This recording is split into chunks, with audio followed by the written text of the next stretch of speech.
Let me tell you. You my little boo thing, so I'll give a hoot what you do. Say, girl, I know you a little too tame. I'm shooting that shot like 2K, girl, I know. Tell him I'm next. Tell him you fine.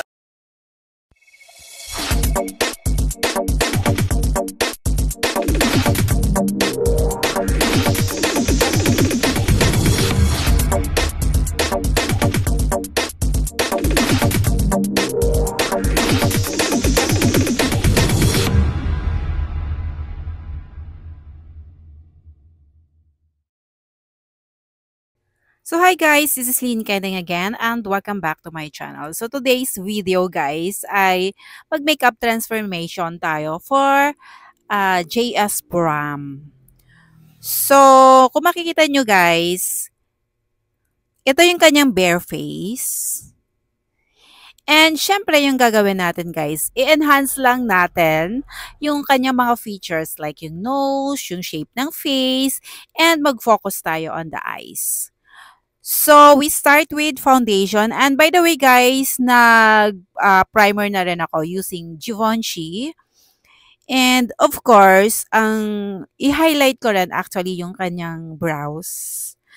At gagamitan natin siya ng brow soap. Ayan, after ng ating foundation, guys. Though, hindi natin i-feature lahat ng mga steps for this makeup application. But of course, guys, ipapakita ko sa inyo kung gaano kaganda ang kanyang result. So, there you go, guys. Watch lang tayo. Watch and learn. So, maganda din talaga pag polished yung kanyang foundation or let's say, yung base niya, guys. So, kailangan i-blend natin siya ng mabuti. You can use your brush or yung sponge, guys. So, ayan. Unless, of course, you have your airbrush. But of course, guys, you can achieve the airbrush application by using the stippling brush of MAC Cosmetics. Yan yung ginamit ko kanina, guys, yung unang application ko. So, ito na yung, guys, yung brow soap. So, yung gagawin nyo lang, i-wet nyo na lang yung brow soap with, it's either spray mist or water, guys. Using your spoolie, guys, and then, syempre, pag binrush nyo yung kilay, guguluhin mo siya. Like, then, hayaan natin siyang mag-dry, tsaka natin siya aayusin. So, that way, super full yung brows mo na it looks natural. So, i-blend lang natin siya, guys, hanggang mag-dry, kagaya ng ganito.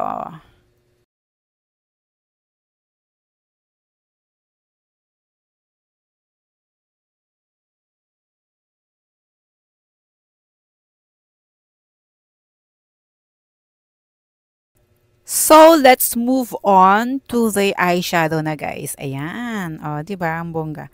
So, base natin and then, gagawin natin mag-contour tayo ng dark para mas maganda siya, guys. Mas darker, mas maganda sa gabi. And then, with the contact lens, sobrang bongga na siya, guys.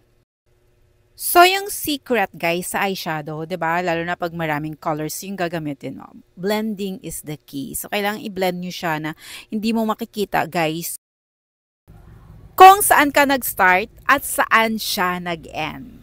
So, yun lang, guys. Kasi yung iba, 'di ba, parang stripes siya. Makikita mo talaga yung demarcation line, 'di ba?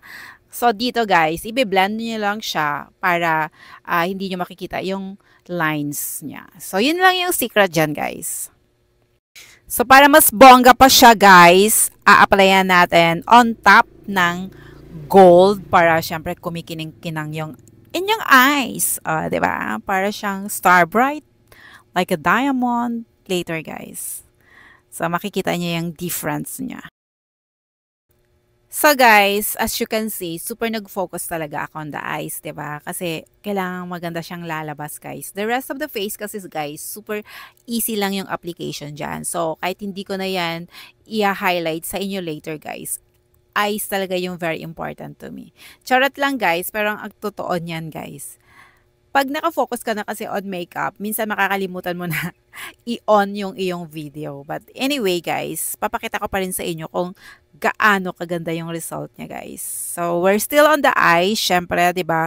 Putting on the gold glitters para mag starry eyes ang kanyang eyes.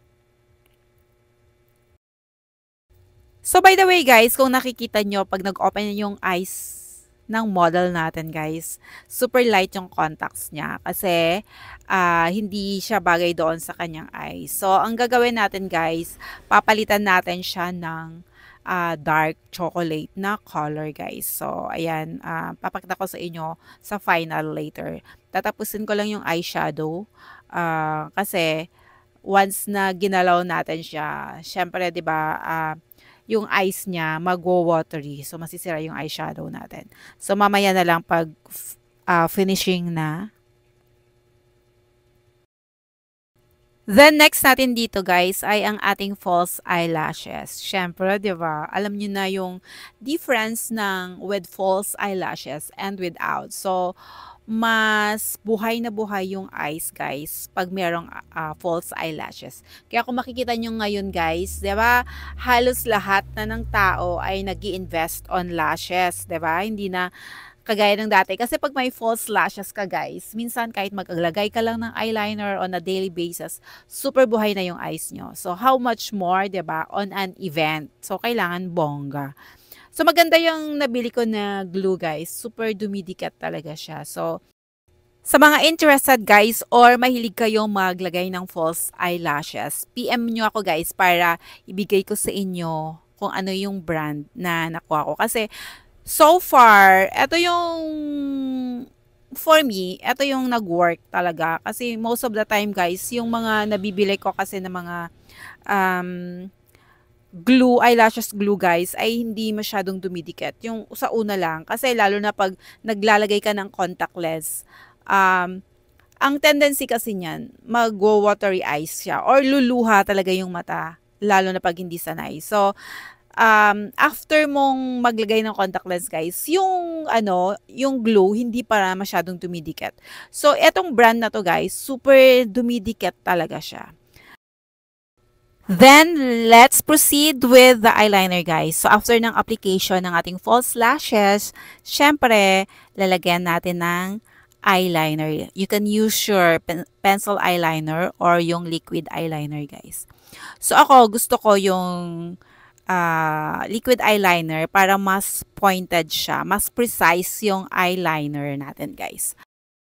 Then, let's make sure lang na pantay naman yung ating eyeliner, guys. Although, may mga moments naman na, alam niyo yun, hindi masyadong pantay. But it's okay as long na, alam niyo yun, hindi naman talaga mataas yung isa at yung isa ay mababa. So, ayusin lang natin. And there you go, guys. Ipapakita ko na sa inyo yung moment of truth. So, dahil hindi nga tayo kasama, guys, doon sa bahay niya at hindi nadala yung gown. So, makeup lang talaga yung maipapakita ko sa inyo, yung difference ng before and after natin, guys. So, here we go. Every time you walk into the room, got me feeling crazy. Every time you walk into the room, got me feeling crazy. Shock my heart, boom, boom.